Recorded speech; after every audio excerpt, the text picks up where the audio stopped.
Hello दोस्तों, नमस्कार। स्वागत है आप सभी का एक बार फिर से मैथ जीनियस के यूट्यूब चैनल पर।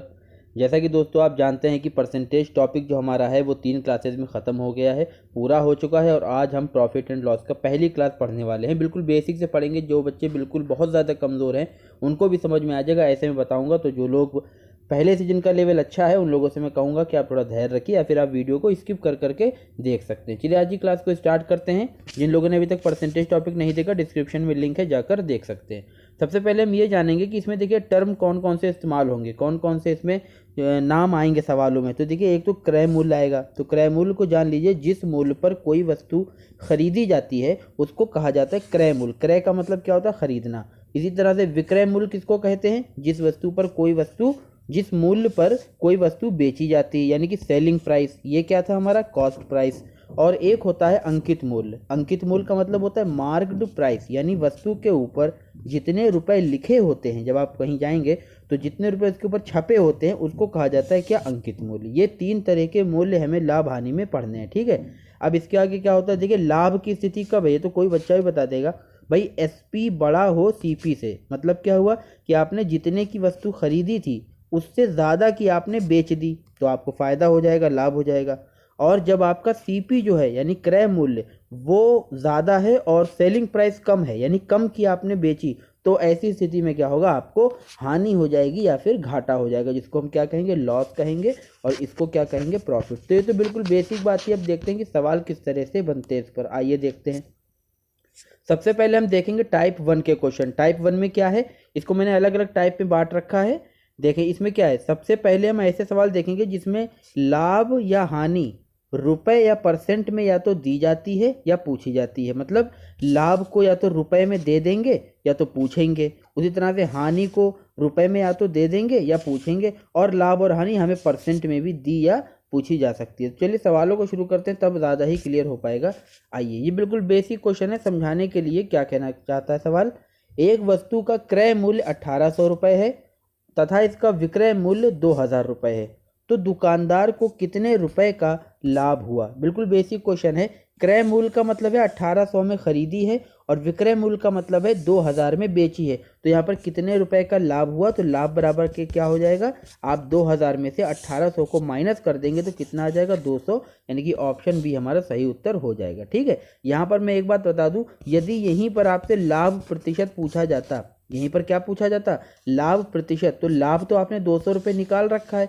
अब इस 200 रुपये को परसेंट में बदलने के लिए बटे में क्या करेंगे? हम इसका सीपी यानी कि क्रय मूल्य रखेंगे, जो कि कितना है? 1800 रुपये। तो बटे में क्रय मूल्य रखेंगे और प्रतिशत में बदलने के लिए क्या कर देंगे? परसेंट में बदलने के लिए 100 से गुणा कर देंगे। तो जब इस तरह से सवाल लगाया जाता है तो हमारा क्या बन जाता है? लाभ परसेंट बन जाता। अगर हानि होता तो भी बटे में क्रय मूल्य रखकर इनटू में 100 कर देते और हानि प्रतिशत निकल आता। चलिए ये तो एक नॉर्मल सी बात थी। अब सवाल को यहाँ देखिए।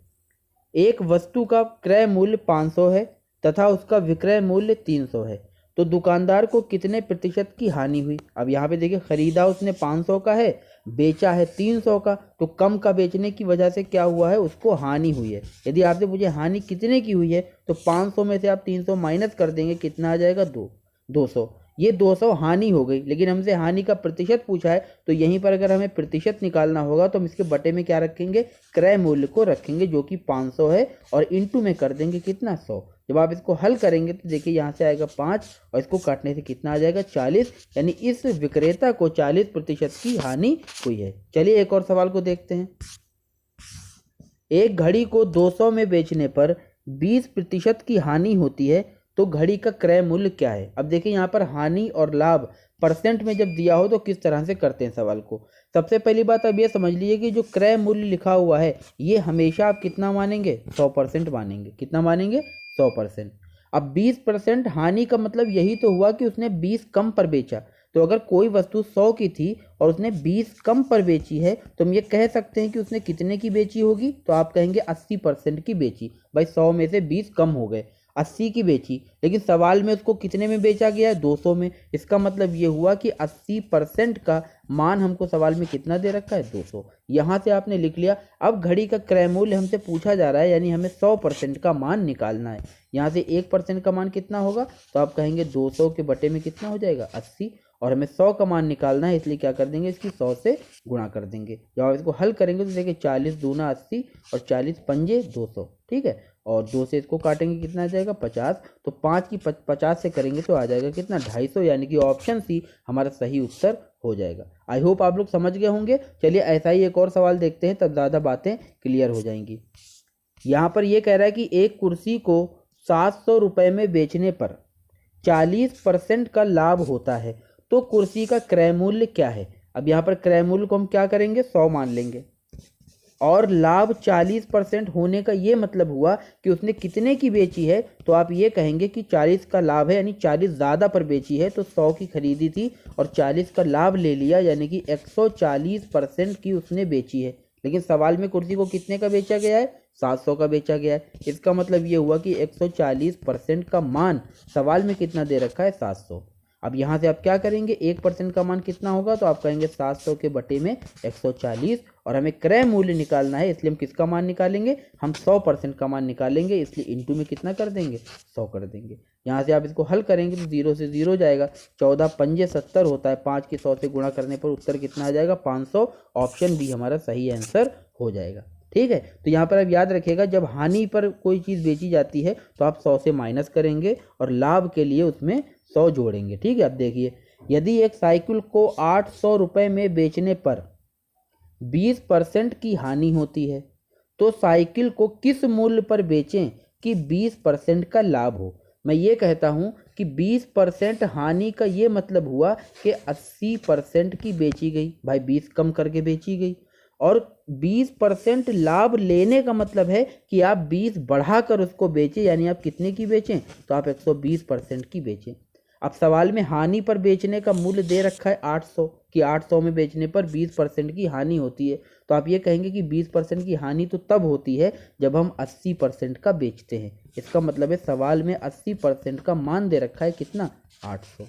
80% का मान दे रखा है 800, और हमसे ये पूछ रहा है कि कितने की बेचें कि 20% का लाभ हो, तो आप कहेंगे कि भैया 20 बढ़ा के बेचो, यानी कि 120 की बेचोगे तो लाभ होगा। इसलिए 120% का जब आप मान निकालेंगे तो सबसे पहले क्या करेंगे, पहले तो इसके बटे में 80 लाएंगे, ये 1 का मान हुआ, और फिर इसकी 120 से क्या कर देंगे, गुणा कर देंगे। जब इसको काटेंगे तो यहाँ पर कितना आ जाएगा, 10 आ जाएगा, और 0 से 0 10 आएगा, और 12 की 120 से मल्टीप्लाई करेंगे कितना आ जाएगा, 1200 उत्तर आएगा। इसका सही ऑप्शन में नहीं दे रखा है, ऑप्शन क्या है, गलत है, ठीक है। तो यहाँ पर इतनी बात आपके समझ में आ गई। चलिए एक और सवाल को देख लेते हैं। किसी वस्तु को 5% हानि पर बेचने की बजाय 10% लाभ पर बेचा जाए तो दुकानदार को 75 रुपये अधिक मिलते हैं, तो वस्तु का क्रय मूल्य कितना है। अब वस्तु का क्रय मूल्य हमसे पूछा जा रहा है, हमने क्या बताया, आप वस्तु का क्रय मूल्य हमेशा कितना मानेंगे, 100 मानेंगे। अब 5% हानि का ये मतलब हुआ, देखिए 5% लॉस, इसका मतलब ये हुआ कि आपने बेची कितने की है, तो आप कहेंगे 95% की बेची है। और 10% लाभ का मतलब हुआ, यानी 10% प्रॉफिट का मतलब हुआ कि आप चाहते हैं कि इसको 110% की बेच दी जाए। तो वो ये कह रहा है कि इन दोनों में, यानी 5% की बजाय अगर 10% लाभ पर बेचे तो दुकानदार को 75 रुपये अधिक मिलते हैं। आप ये बताइए कि 95 की बजाय अगर 110% की बेची जाएगी तो आप कहेंगे कि यहाँ पर 15% तो आपको ज़्यादा मिलेगा। भाई पहले आप 95 की बेच रहे थे, अब आपने 110 की बेची तो आपको 15% ज़्यादा मिल गए। लेकिन सवाल के हिसाब से 15% का मान क्या दे रखा है, तो कह रहा है कि 75 रुपये, तो 1 का मान कितना होगा, तो आप कहेंगे 15 पचे 75, और 100 का मान निकालने के लिए आप क्या करेंगे, 100 से गुणा करेंगे। सही उत्तर क्या आ जाएगा, option C is the right answer, ठीक है। तो इस तरह से दोस्तों लगते हैं, यदि कोई दिक्कत परेशानी हो तो आप कमेंट बॉक्स में करके हमें ज़रूर बताइएगा। आइए एक और सवाल देखते हैं। हमसे कह रहा है कि 150 में एक दूध खरीदा गया, बताइए अब दूध को कितने रुपए में बेचा जाए कि 20% का लाभ हो। आप सीधे सीधे कहेंगे कि 20% का लाभ के लिए वस्तु को कितने में बेचा जाना चाहिए, तो 120% का बेचा जाना चाहिए। अब 120% का मान कैसे निकालेंगे, रुपए में, तो रुपए हमको पहले से जो दे रखे हैं, देखिए ये क्या है, ये दूध खरीदा गया, यानी ये वस्तु का क्या है, क्रय मूल्य है, और क्रय मूल्य सदैव कितना होता है, 100% होता है। इसका मतलब है 100% का मान हमें सवाल में दे रखा है कितना, 150। तो आप 120% का मान कैसे निकालेंगे, पहले तो आप क्या करेंगे, 150 के बटे में रखेंगे 100, और इंटू में क्या कर देंगे 120। यहाँ से आप हल करके निकालेंगे तो 50 तियाँ 50 दूना 2 से काटेंगे तो 60 आएगा, 60 की 3 से गुणा करेंगे तो कितना आ जाएगा 180, यानी ऑप्शन बी हमारा सही उत्तर हो जाएगा। ठीक है, अब यहाँ पे डायरेक्टली ऐसे भी कर सकते थे कि 150 रुपये तो हमें दे ही रखे, 20% के लाभ के लिए हम क्या करेंगे, इसका 120% पर बेचेंगे, यानी 120/100 से गुणा कर देंगे। यहीं पर अगर 20% की हानि पे कहता कि कितने की बेचे कि 20% की हानि हो, तो आप कहेंगे कि 80% की बेचो, यानी 80/100 से गुणा कर देते। ये डायरेक्टली तरीका होता है। चलिए एक और सवाल को देखते हैं। यहाँ पर देखिए, एक दुकानदार किसी वस्तु को 10% के नुकसान के साथ 90 में बेचता है, तो उस वस्तु का क्रय मूल्य क्या है। 10% नुकसान बेचने का मतलब है कि आपने 90% का बेचा होगा, तभी आपको 10 का क्या हुआ है, नुकसान हुआ, 10 कम पर बेचा। लेकिन सवाल में ये कब होता है, जब आप कितने की बेचते हैं, 90 रुपए की, तो 90% का मान 90 है। क्रय मूल्य का मतलब ये हुआ एक का मान कितना हो जाएगा, तो आप कहेंगे 90/90, और क्रय मूल्य के लिए हमें 100 का मान चाहिए, इसलिए 100 से क्या करेंगे, गुणा करेंगे। ये तो कैंसिल हो जाएगा, उत्तर कितना आ जाएगा, तो 100 रुपये इसका सही उत्तर आ जाएगा। आई होप आप लोग समझ रहे होंगे दोस्तों। चलिए अब देखते हैं हम टाइप 2 के क्वेश्चन। इसमें क्या होता है कि कुछ वस्तुओं की सीपी यानी कि क्रय मूल्य बराबर कुछ वस्तुओं की एसपी दी जाती है, और ये एग्जामिनर का फेवरेट क्वेश्चन है। हर एग्जाम में ऐसे सवाल जरूर बनते हैं। चलिए देखते हैं इनको कैसे एक लाइन में लगाते हैं। हमसे कहा जा रहा है कि 12 वस्तुओं का क्रय मूल्य 10 वस्तुओं के विक्रय मूल्य के बराबर हो तो लाभ प्रतिशत ज्ञात कीजिए। ठीक है, अब यहाँ पे कैसे करेंगे, देखिए 12 वस्तुओं का क्रय मूल्य है। पहले मैं बेसिक से बताऊंगा, फिर आपको बताऊंगा डायरेक्टली इसको कैसे करना है। पहले समझ लीजिए आप, 12 वस्तुओं का क्रय मूल्य यानी कि 12 का सीपी, ये बराबर दे रखा है 10 वस्तुओं के विक्रय मूल्य के, यानी ये बराबर है 10 वस्तुओं की एसपी के।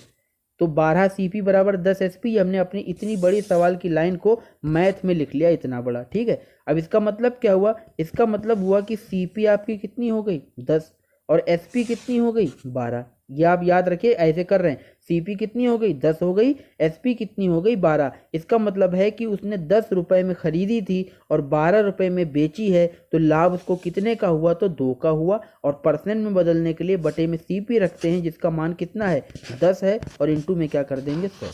तो आप इसको हल करेंगे तो कितना निकल के आएगा, 20% निकल के आएगा, यानी ऑप्शन बी हमारा सही उत्तर हो जाएगा। ठीक है, इतनी बात समझ में आ गई। चलिए एक और सवाल देखते हैं।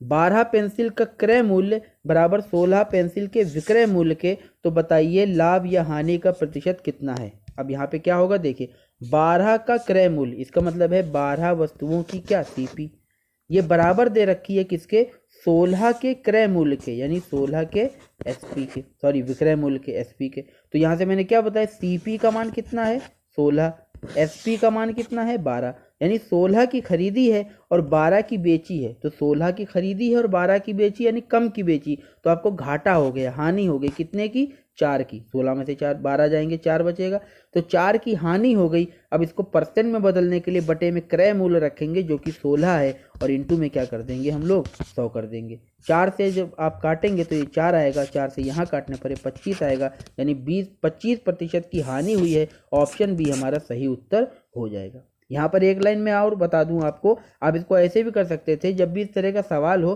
तो आप क्या करिए, वस्तु का अंतर निकालिए। 12 और 16 का अंतर कितना हो गया, तो आप कहेंगे सर 4 हुआ, और बटे में क्या करेंगे, बटे में जितनी बेची गई है ना, बटे में वो रख दीजिए, और इंटू में क्या कर दीजिए 100 कर दीजिए। जब आप इसको हल करेंगे तब भी आंसर कितना आएगा, 25 आएगा। लेकिन जो अभी सीपी और एसपी वाली लाइन लिखकर मैंने बताया था, वो बेस्ट तरीका है, कभी आपको कन्फ्यूजन नहीं होगा, आप वैसे ही लगाइए, उससे भी एक लाइन में ही सवाल लग जाता है। चलिए आगे चलते हैं। अब देखिए दोस्तों, हम टाइप 3 के क्वेश्चंस करेंगे, जिसमें वस्तु को खरीदने और बेचने की दर दी होती है। एग्जाम में ये भी सवाल बहुत सारे आते हैं। चलिए सवाल को देखते हैं, तब आप ज़्यादा समझ पाएंगे मेरा कहने का क्या मतलब है।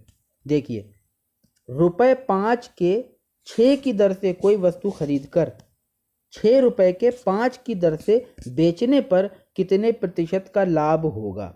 मतलब कोई वस्तु उसने खरीदी, मान लीजिए गेंद खरीदी है जो ₹5 की 6 मिल रही थी, तो उसने ₹5 की 6 के हिसाब से गेंद खरीद कर ₹6 की 5 के हिसाब से बेच दी हैं, तो उसको लाभ कितना होगा ये हमें बताना है। तो इस तरह के सवाल क्या करने होंगे, देखिए पहले आदमी खरीदता है और बाद में क्या करता है, बेचता है। तो सबसे पहले आप खरीदने वाली लाइन लिखेंगे, सबसे पहले क्या करता है बंदा, क्रय करता है, और उसके बाद क्या करता है, विक्रय करता है।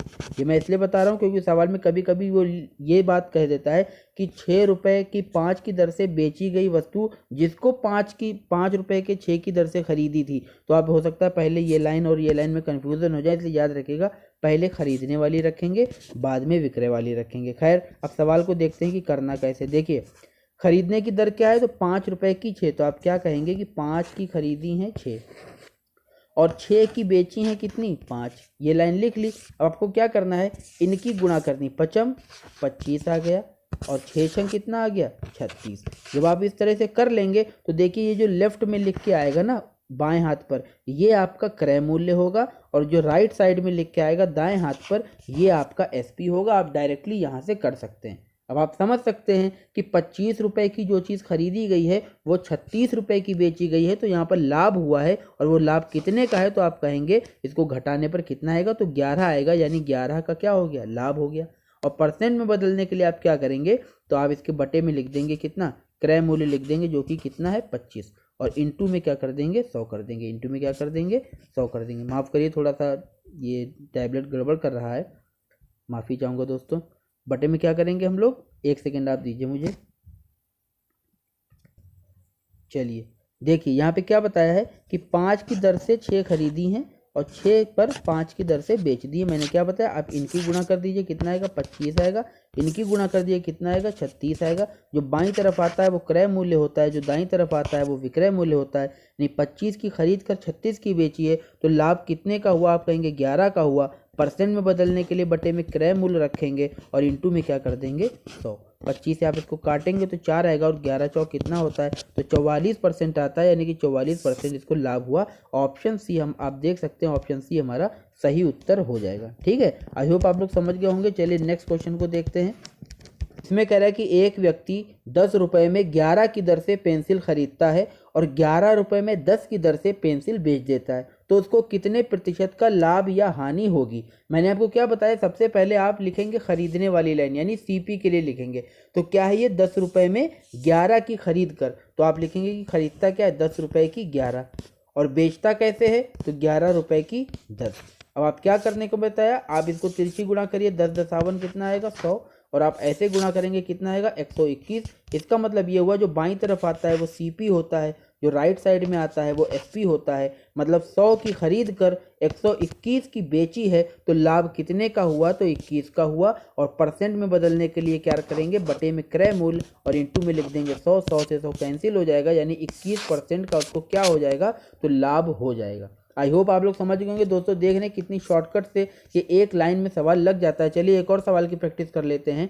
कह रहा है कि ₹15 में 6 की दर से कोई वस्तु खरीदता है और 5 में 4 की दर से बेच देता है, तो उसे कितने प्रतिशत का लाभ या हानि होगी। मैंने क्या बताया, सबसे पहले आप खरीदने वाली लाइन लिखेंगे, क्या होता है वो 15 रुपये की खरीदता है कितनी 6, और बेचता किस हिसाब से है, तो 5 रुपये की 4 के हिसाब से बेचता है। आपको क्या करना है, आपको सिर्फ तिरछी गुणा करनी है। 15 चौके 60 आएगा और 6 पंजे 30 आएगा। इसका मतलब हुआ कि उसने 60 की खरीदी है, ये सीपी है, और 30 रुपये की उसने क्या करी है, बेची है। तो क्रय मूल्य 60 है और विक्रय मूल्य 30 है। तो आप देख सकते हैं यहाँ पर हमें क्या हुआ है, तो हमको हुई है हानि। कितने की हुई है, तो 60 में से 30 घटाने पर 30 की हानि, और प्रतिशत के लिए बटे में क्रय मूल्य रखेंगे जो कि 60 है, और इंटू में क्या कर देंगे 100 कर देंगे। आप इसको हल करेंगे तो यहाँ से 30 से कैंसिल होने पे 60 है, 2 बार जाएगा, और 2 से काटेंगे तो कितना आएगा 50, यानी ऑप्शन सी हमारा सही हो जाएगा 50%। और ये 50% क्या है, तो ये हानि है।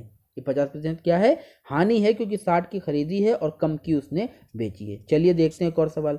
थैंक्स फॉर वॉचिंग दोस्तों। ये थे आज के टाइप 3 क्वेश्चन, 3 टाइप के क्वेश्चंस मैंने आपको बताया प्रॉफिट लॉस में जिससे सवाल पूछे जाते हैं। कल प्रॉफिट एंड लॉस की हम लोग सेकंड क्लास पढ़ेंगे, उसमें इससे ज़्यादा हाई लेवल के क्वेश्चंस लेके आएंगे। आप तब तक जो है रेगुलर पढ़ाई करते रहिए। मिलते हैं नेक्स्ट वीडियो में। टेक केयर, धन्यवाद, जय हिंद।